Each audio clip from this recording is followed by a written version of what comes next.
উপশহর driving training সেন্টারের সম্পর্কে আপনার কিছু বলা থাকলে বলতে পারেন।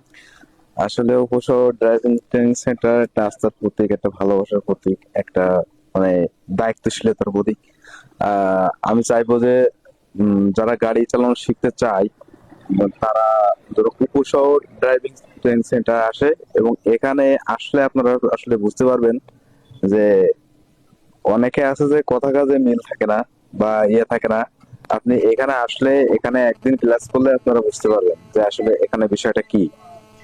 আমি একটা জিনিস সব থেকে বেশি উপলব্ধি করি, সেটা হলো আমি অন্য জায়গা থেকেও মানে গাড়ি চালানো শিখতে গেলে তারা খোঁজ খবর নেয় না, খোঁজ নেয় ঠিক টাকা নেওয়ার সময়। কিন্তু উপশহর ড্রাইভিং ট্রেনিং সেন্টার এখানে আমি দেখছি যে আমি যদি 10 মিনিট দেরি করি, তো 10 মিনিট দেরি হয়, তাহলে আমাকে ফোন দেয়। প্রত্যেক দিন আমার কাছে ফোন যায়, একবার করে, দুইবার করে, তিনবার করে, যে ভাই আপনি কই আসেন।